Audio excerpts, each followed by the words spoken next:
Hi guys, Fireplays here and welcome back to another video on the channel. And today guys, we're going to be grading every AFL team's season. Alright guys, 2021 season. So I know a lot of other people have done this as a video idea, so I was like, you know what, I will make my own, but I would do something a little bit different. I've added in my own new rating.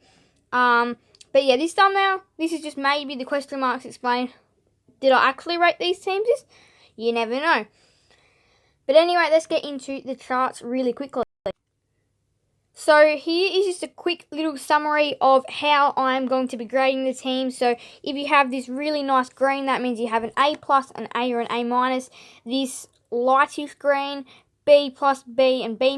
This yellow C, C+, C+, C and C-. This goldy yellow D, D+, D, I can't even talk. D+, D and D-. This dark red E+, E and E-. And then the bright F is F+, F and F-. So I'm also going to be ranking teams out of 10, so I'll put up the next chart. Alright, so because I'm giving teams final grades and rankings out of 10, if you score a 0 or a 1 out of 10, you have an F, a 2 or 3 out of 10, you have an E, a 4 or a 5 out of 10, you have a D. Like, this is F+, F or F-. 2 or 3 is E+, E or E-. 4 or 5 is D+, D or D-. 6 or 7 is C+, C and C-. 8 is B+, B and B-. And then 9 or 10 is an A+, an A or an A-. Let's get into the rankings in alphabetical order. So we'll be starting with the Adelaide Crows. So here we go. We are starting with my team, the Adelaide Crows. So you can see the logos here. Their team name is up here. Their ranking out of 10, their final grade is here. And of course, I've coloured their text as in the final grade and the ranking out of 10. So for Adelaide's ranking out of 10, I gave them a 4 out of 5, and their final grade is a D. Now, I think Adelaide had really good glimpses, and other times they were horrible. So that's why that ranking came. But yeah, overall, a 4 out of 5 in my opinion, and the final grade is a D. Also, just please don't forget, this is just my opinion on the next team, Brisbane. So I'm going to give Brisbane a 7 out of 10, which their overall final grade is a C+. Could have been a B, but I just didn't think it was quite worth a B. Getting an A, I think a 7 out of 10 is what they are worth. They had a couple of very disappointing losses, a couple of narrow wins. The one that was probably a shock, which not a lot of people would have thought of this, but they only defeated Carlton by 18 points in a hard-fought game, which was a bit of a surprise. But yeah, overall grade, C+ for Brisbane, and a 7 out of 10 is their rank. Alright guys, now to Carlton, which this one is an interesting one. Carlton, I've given their ranking out of 10 a 5 out of 10, and their final grade a D. Yeah, I just thought, again, their season was another horrible Carlton season. They had some really good games there. They had some games where they were in it. They had some decent wins, and then they had some horrible losses. So that pretty much sums up why I have given them a D. Now on to Collingwood, probably one of the most disappointing ones. Collingwood, ranking out of 10, I've given them a 3 out of 10. Their final grade is an E-.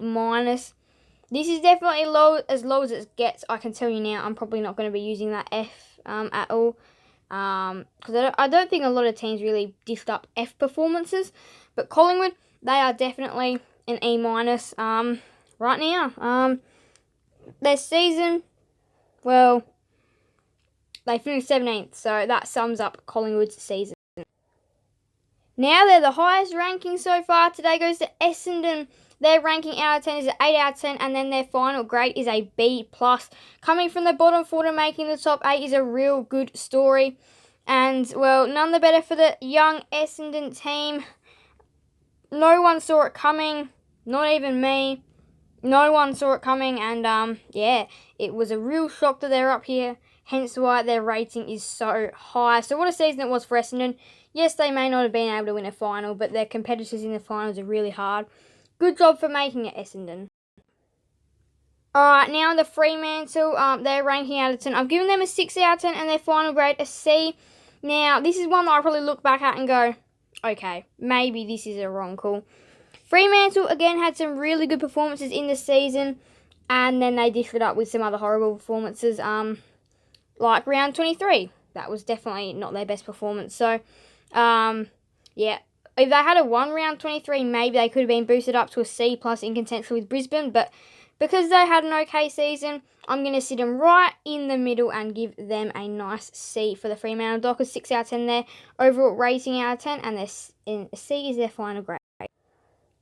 Now there for Geelong. If this was ranking the finals, it would be probably something around that E mark. But because it's on their season, their whole season, I came to a thought in the end where, you know what, I will give them an 8 out of 10 and giving them a B+. So their ranking out of 10 is 8. Their final grade is a B+. Yeah, Geelong had a good season. Their final series was questionable, but again, in the finals, there's real competitors in there, and Geelong just may not have been there. But yeah, Geelong, their ranking out of 10 was an 8 out of 10. Their final grade was a B+, because most of their performances were pretty good. Alright guys, now on to Gold Coast. Their ranking out of 10 is 4 out of 10 and their final grade is a D-. For Gold Coast, I'm pretty sure they finished 16th on the ladder. And they weren't as good as, not that anyone really anticipated them to be much better. But yeah, some of their performances again were not very good this year. And others, well, they were really good.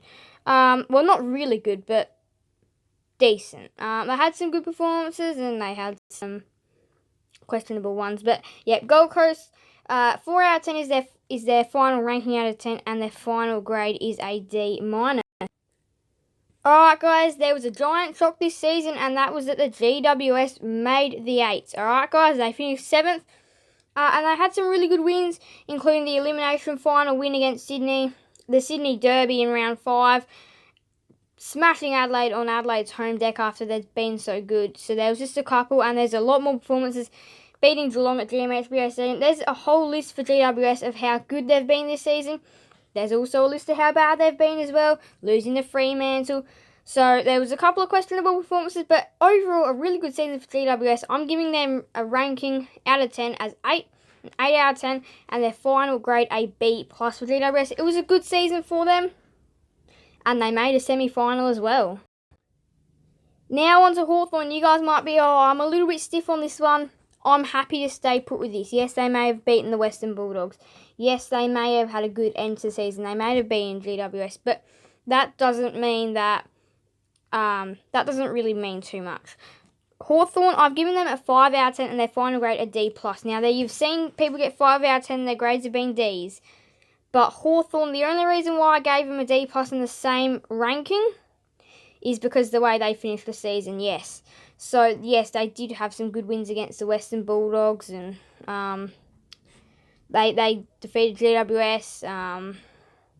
So, there was a couple of good wins there for the Hawks, and they really improved in the later end of the season. But, yeah, their ranking out of 10 is a 5, and their final grade is a D+. Melbourne, no questions asked, ranking out of 10, 10 out of 10, final grade A+. That's as easy as you like. Melbourne were the team to beat all season right from day 1, round 1. Well, day 3, round 1, because that's when they played against Fremantle. And it opened up with a really good performance against Fremantle. Yes, they should have won by more. And from there on, they were 9-0. Adelaide caused a loss to them. That didn't stop them. Collingwood defeated them as well. And so did GWS. And there was one more, and the Dogs. That's it who defeated them that season, I'm pretty sure. And Melbourne, it was just a season to remember. It was such a great season. They had such a lockdown role. And yeah, it was scary playing against them because they were such a good team. That's why they were easily the best and deserved the flag. 10 out of 10 and A+, and that was really easy to pick. The last team, we were on one end of the scale. This team were on the other. North Melbourne, who finished last. Their ranking out of 10 was a 3 out of 10. And their final grade, just like Collingwood, was an E-. Now, again, for North Melbourne, there was plenty of hope at the end of the season. Well, throughout the whole season. Now, again, some good things included narrow losses to Geelong. They played with Sydney in round 22. They actually came to play. So, on multiple occasions this year, North Melbourne were actually pretty good. But on some others, they were not there at all. So, that's why they finished bottom.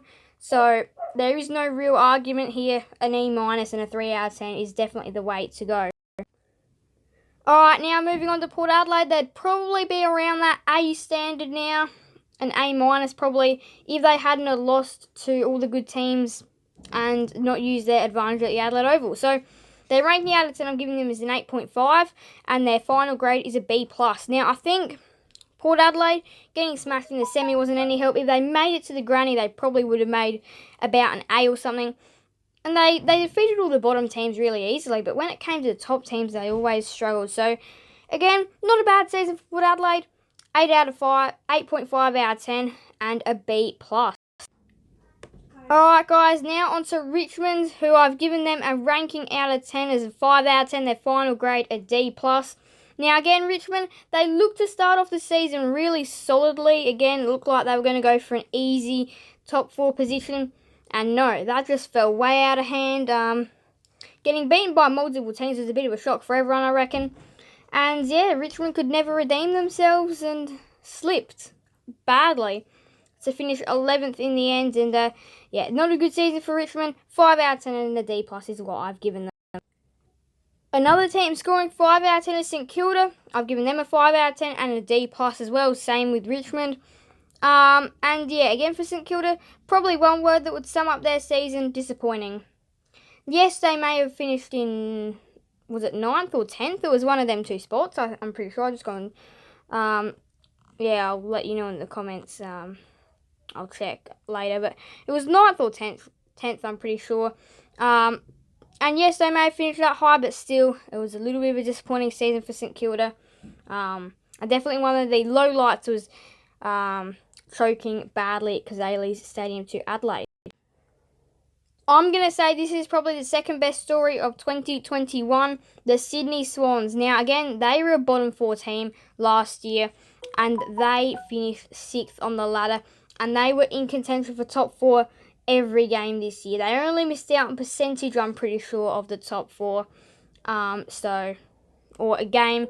But yeah, Sydney, they were very good this year. They came from bottom 4 to top 8 contenders, well, to being in the top 8.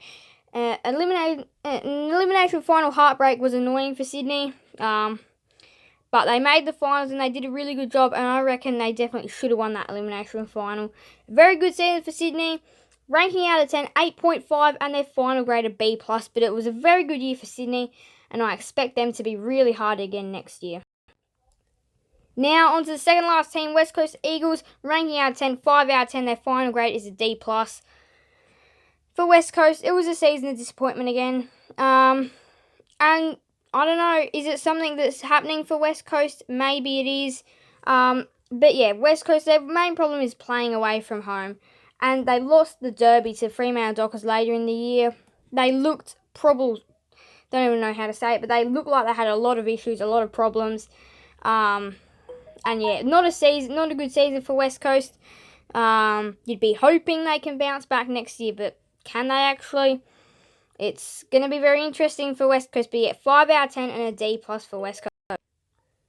Alright guys, on to the final team of today, the Western Bulldogs, a team that finished runners-up, ranking out of 10, a 9 out of 10, which means their final grade is somewhere in the A's, and I gave them an A. So the Western Bulldogs, they had a really good season as well. They were always the contenders. Now they finished outside of the top 4, which was definitely something shocking for the Western Bulldogs, but they were really good in the finals. They were really good all year, but when it came to who was the best team, that one was Melbourne. And if you haven't seen the Melbourne ranking and a little bit of an explanation, go ahead and check that out, because I talked about Melbourne, about how they were definitely the story of the year, and how good they were, like with their roles. But talking about the Western Bulldogs here, they were pretty good this year, just fell short, but definitely some confidence would have been beating the Lions at the Gabba and Port Adelaide at the Adelaide Oval in that preliminary final. But that's going to probably be for the grading AFL teams. So I do hope that you guys did enjoy this video. Make sure to leave a like and subscribe and hit that notification bell so then you guys will be notified when more videos come out. This is just my opinion, so please don't give me hate in the comments. You guys can let me know your opinions in the comments as well. But I do hope you guys did enjoy this video. Make sure to leave a like and subscribe and hit the notification bell so then you guys will be notified when more videos come out. That's it from me now, guys. So bye guys. Fire plays out.